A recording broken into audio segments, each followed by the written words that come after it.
September 14th, 2018, 2:23 in the afternoon. Norman's Rare Guitars, Tarzana, California. Tyler Marsh slid the sunburst Les Paul back across the glass counter without ceremony. His voice was steady, rehearsed, carrying the particular confidence of a man who had never once considered he might be wrong. "Sir, honestly, this guitar has a very specific neck profile. A 1959 replica isn't the place to start. Let me show you something more appropriate." More appropriate. The words hung in the air above a $9,800 guitar and a man who had played for 500,000 people at Woodstock before Tyler Marsh was born. For a long moment, no one moved. Diana Reyes, 22 years behind these walls, froze mid-motion. The cleaning cloth stopped on the guitar neck in her hands. She didn't turn around. She couldn't. Because if she turned right now, she would not be able to hold her expression together, and this moment, this slow, unavoidable disaster, had not yet finished arriving. The teenager near the back wall kept strumming, oblivious. The rest of the store breathed normally. Guitars hung wall to wall like silent witnesses. And the man standing on the other side of that counter, white Panama hat, gold floral shirt, one jade pendant at his collarbone, looked at Tyler Marsh with the calm, unhurried patience of a man who had been underestimated so many times in his life that he had long since stopped being surprised by it. He hadn't come here to prove anything. He had come here for a guitar, and he was 60 seconds away from making every person in that building understand, without raising his voice, without a single word of anger, exactly who they were standing in front of. If this is your first time on this channel, subscribe now. The story you're about to hear never made the headlines, but it should have. Tyler Marsh had no idea what was truly coming. The entire store is still breathing normally. Nobody except Diana knows. Tyler is still confident. The disaster is still loading. The moment didn't begin at that counter. It began the way every irreversible mistake begins, quietly, invisibly, long before anyone realizes the damage is already done. Norman's Rare Guitars had stood on Ventura Boulevard since 1965. It was not a store, it was a sanctuary. Walls climbing floor to ceiling with vintage Fenders, sunburst Gibsons, custom shop pieces worth more than most people's cars. Display cases running the full length of the floor, each one holding instruments that had passed through hands people now framed on their walls. Stevie Ray Vaughan had stood in this room. Jeff Beck had picked up a guitar in the corner near the window and played 4 bars that made everyone present go speechless. This was not a place where beginners wandered in off the street. The guitars here had memory. They had weight. And the people who worked here were expected to know the difference between a customer and a legend. Tyler Marsh had worked at Norman's for 3 years. He had dropped out of Berklee College of Music in Boston after 14 months, not because he lacked ability, but because he couldn't tolerate being corrected. He knew gear the way mechanics know engines. He could identify a pre-CBS Fender Stratocaster from 15 feet by the headstock shape alone. He could recite the tonal differences between a PAF humbucker and a 57 Classic without pausing to think. Norman's had promoted him to assistant manager inside 18 months, and Tyler had accepted that title as confirmation of something he already believed about himself. His system for walk-in customers was fast and ruthless. He read shoes first, then watch, then posture. Then the question, do you play professionally? The answer, combined with the appearance, told him everything he needed to know about how much time to invest. He had turned away time wasters before and been right every single time. Diana Reyes had been at Norman's since 1996. She had cleaned guitars that Santana once touched during a visit in 2003. She had learned, through years of watching legends move through this store, without announcement, without armor, without a single signal of who they were, that greatness never introduced itself first. It simply moved differently. It touched things differently. It had a stillness that ordinary people never quite managed. She had seen that stillness the second Carlos Santana walked through the door at 2:19 p.m. She said nothing. She picked up her cloth and went back to work. Because Diana Reyes knew something Tyler Marsh was about to learn the hardest way possible. Diana sees everything. Tyler sees nothing. The disaster is 4 minutes from detonating, and only one person in the room has any idea. Carlos Santana moved through the store the way water moves through a familiar landscape. Unhurried, inevitable, belonging completely to whatever space it occupied. He stopped in front of the premium display case. Behind the glass, the 1959 Gibson Les Paul Custom Shop reissue sat under the light like something that had been waiting. Honey amber sunburst finish, aged nickel hardware, the kind of guitar that didn't just hold sound, it held history. The price tag read $9,800. Santana looked at it for a long moment without speaking. Then he looked up at Tyler. "Can I see that one?" Tyler's eyes moved from the man's hat to his shirt to his hands. No calluses visible from this distance, no guitar strap tan, no case by the door. The mental calculation took less than 3 seconds. "That's one of our most significant pieces," Tyler said, positioning himself between Santana and the display case with the practiced ease of a man protecting inventory. "Custom Shop 59 reissue, $9,800. Do you play professionally?" "I have played a little," Santana said.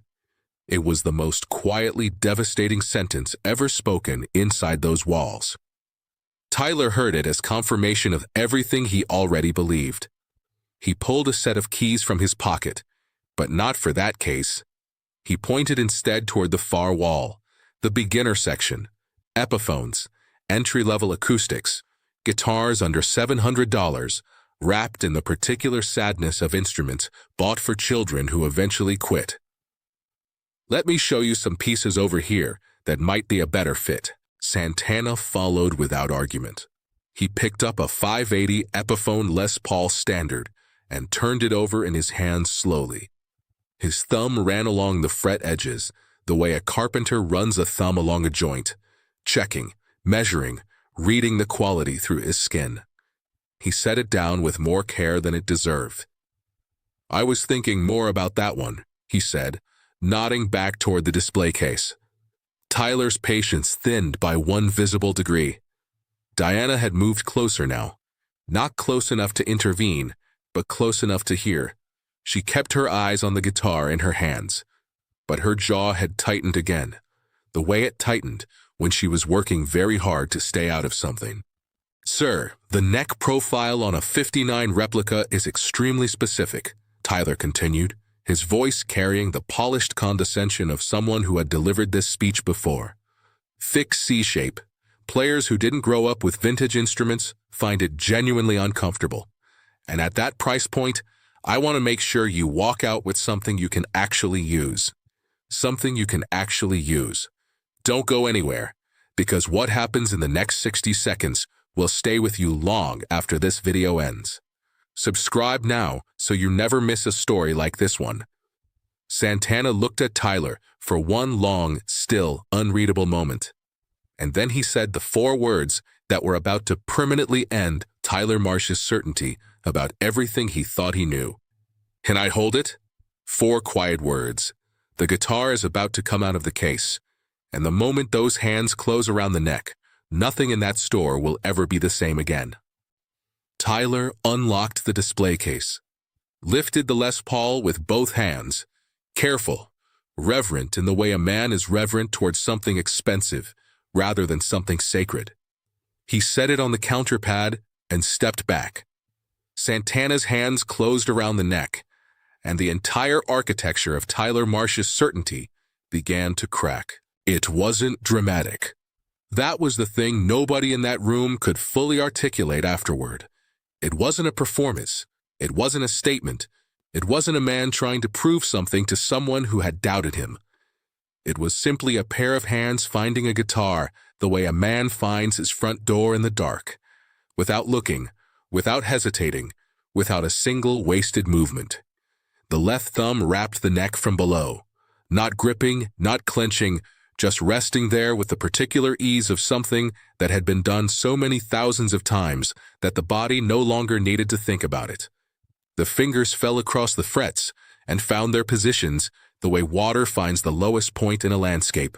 Natural, inevitable, already home before they arrived. Tyler opened his mouth. Diana's hand closed around his forearm from behind. Not hard, just enough. Her eyes, when he turned to look at them, said one word without speaking it. Don't. Santana closed his eyes. 3 seconds of silence passed in that store, the way 3 seconds sometimes pass in a place of worship, with the particular weight of something larger than the room itself. Then he played. Not a solo, not a showcase, not a man auditioning for an audience he didn't ask for.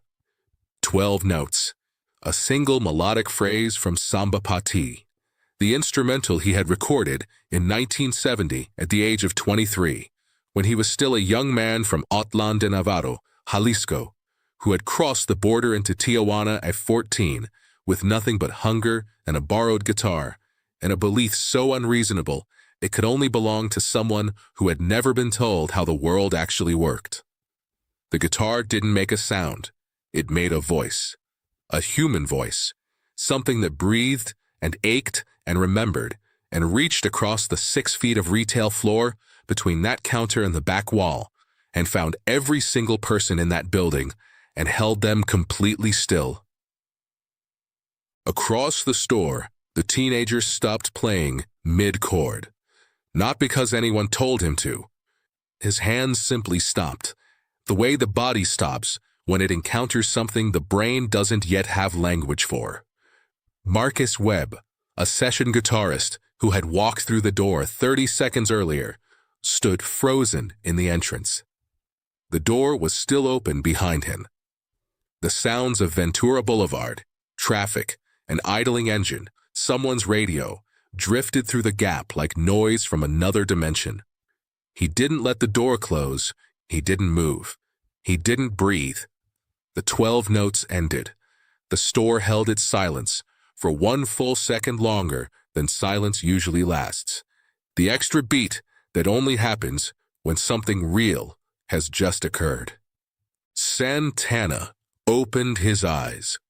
He looked at the guitar the way a man looks at something he hasn't seen in a very long time. His expression was private, interior, the look of someone visiting a place only he had access to. 1969, Woodstock, 500,000 people standing in the rain, and a 22-year-old kid from Mexico standing at the edge of the biggest stage of his life, terrified and incandescent and completely, impossibly alive. He set the Les Paul down on the counterpad, gently. The way you set down something you have always known was never really yours to keep. "I'll take it," he said. Tyler didn't move, because Diana had already stepped forward, and the 2 words she spoke next collapsed every wall Tyler Marsh had ever built between what he assumed and what was actually true. Mr. Santana. The teenager's pick hit the floor. Marcus Webb exhaled through his nose. The long, slow exhale of a man who has just witnessed something he will spend the rest of his life trying to describe to people who will never fully believe him. And Tyler Marsh stood behind that counter with the expression of a man watching something enormous fall, slowly, silently, and in pieces that could never be put back together the way they were before. The name is out. The silence has landed. Tyler is standing in the wreckage of every assumption he ever made, and the man on the other side of the counter hasn't raised his voice once. The reckoning hasn't even started yet. Tyler said the name out loud for the first time, not as a greeting, not as a welcome, as a reckoning. "You're Carlos Santana." It came out barely above a whisper. The kind of sentence a man speaks when the ground beneath him has already shifted, and his mouth is simply catching up to what his body already knows. Santana looked at him with an expression that carried no anger, no satisfaction, no trace of the revenge that Tyler had earned and that Santana had absolutely no interest in collecting. He just nodded once, the way a man nods when someone has finally arrived at a truth he's been patiently waiting for them to reach. "It's fine," he said. "You didn't know." But Tyler was already gone, already running the tape back through every sentence he had delivered in the last 4 minutes. More appropriate, a particular background, something you can actually use. Each one arriving back into his chest with the weight it should have carried the first time, landing now with the full force of what they actually meant. Directed at the man who had recorded Oye Como Va, the man who had stood at Woodstock in the rain and made 500,000 people feel something they had never felt before and would spend the rest of their lives chasing. The man whose hands Tyler had just steered toward a $580 Epiphone on the beginner wall. Diana stepped in and handled the transaction with the quiet efficiency of someone who had spent 22 years being professional in moments when professionalism was the only thing holding the room together. She didn't lecture Tyler. She didn't look at him with triumph or pity. She simply did her job, because that was the kind of woman Diana Reyes was, and because she understood that the lesson Tyler was absorbing right now was doing more damage than anything she could have said. Marcus Webb had put his phone away. He pulled it out briefly, not to film, not to post, but to make a single call. The conversation lasted under a minute. He gave 3 pieces of information: what store, what time, who was standing at the counter. Then he hung up and slipped the phone back into his pocket and stood quietly near the entrance, with the particular stillness of a man who knows something is still unfolding. Santana didn't leave. He moved back through the store, unhurried, sovereign, entirely at home, the way he had moved when he first walked in and nobody knew who he was. He stopped at the 1964 Fender amplifier near the back wall and examined the control panel with his thumb. He pulled a vintage 1972 SG from the rack and held it for a moment, feeling its history through the weight of it, through the worn finish and the repaired headstock that told the story of a guitar that had already lived a full life before today. He set both aside to purchase. Then he walked back to the beginner wall. The $450 guitars, the wall Tyler had led him to. He lifted a basic no-name acoustic, laminate top, factory strings, the kind of instrument that came in starter packs with a free tuner and a beginner chord chart. He positioned it without looking at the frets, and he played 12 bars of Europa. It sounded like a cathedral at dawn. He set it down, turned to Tyler, and said the 8 words that Tyler Marsh would carry with him for the rest of his working life. The guitar doesn't make the music, the life does. If this story is moving you, hit subscribe right now. These are the moments that history almost forgot, and there are more of them waiting for you on this channel. Tyler nodded. He thought the lesson was finished. He thought the most important thing that was going to happen today had already happened. He was wrong, because 3 days later, something arrived at Norman's Rare Guitars, addressed by hand, specifically to him, that was about to change the entire direction of his life. The envelope is coming. Tyler thinks the storm has passed. The most important moment of this story hasn't arrived yet, and it's traveling toward him in a plain white envelope with no return address. The door opened 23 minutes after Carlos Santana had first walked through it. The man who entered was in his 70s. No hurry in his step, white hair, open collar, the kind of quiet authority that doesn't need to announce itself, because every room it enters already feels it. Norman Harris, the man whose name was on the building, who had opened these doors in 1965, who had spent half a century learning that the most valuable things in life rarely came with price tags, walked in and took in the room in one slow, complete glance. Marcus Webb's call had reached him on the first ring. Norman looked at Santana, then at the receipt in Diana's hand, then at Tyler, standing behind the counter like a man still searching the wreckage for something salvageable. Norman said nothing to Tyler. He didn't need to. He simply crossed the floor and extended both hands to Santana, the handshake of two men who understood what it cost to survive long enough to become what they had become. They talked for 9 minutes. About a 1977 recording session Norman half remembered. About the 1972 SG Santana had pulled from the rack and what it might have witnessed to earn those scars on its finish. About the particular way a great guitar holds a room silent without a single note being played. Norman laughed twice. Santana laughed once, low and genuine, from somewhere deep in his chest. Then Santana gathered his purchases, lifted the bags himself, and walked toward the door. He stopped once, turned back to Tyler. "Take care of this place," he said. "There aren't many left like it." Then he was gone. The door closed behind him. The room exhaled.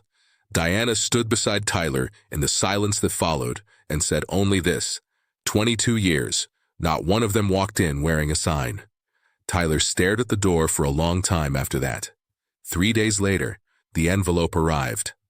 Inside it were 2 concert tickets, 1 backstage pass, and a handwritten note containing 4 words that would quietly dismantle everything Tyler Marsh thought he understood about music, about people, and about the life he still had time to build. The note contained 4 words: music finds its way. Tyler went to the concert, stood backstage at the Hollywood Bowl on a Thursday night in October. 18,000 people filling that amphitheater, the air holding the electricity that only exists in the minutes before something extraordinary begins. He watched from the wings as Carlos Santana walked onto that stage. The crowd rose before he played a single note. 18,000 people on their feet, not because a spotlight found him, not because an announcer called his name, but because the man had entered the space, and the space changed, the way it always changes when something true walks in. Then Santana played 12 notes, the same 12 notes from the store, Samba Pati, and 18,000 people fell silent, the same way one small guitar store on Ventura Boulevard had gone silent. The way humans go quiet when they hear something reaching below language, below thought, all the way to the place that existed before any of us had words for what we felt. Tyler Marsh left Norman's 5 months later. He teaches guitar now, not in a music school, in a community center in East Los Angeles, working with kids whose families crossed the same border Santana once crossed, with nothing but hunger and a dream. The 1959 Les Paul sits in Santana's home studio in Maui. He plays it only at night, when he needs to remember what music is for. Subscribe, because some stories never make the headlines. They just change the people who hear them.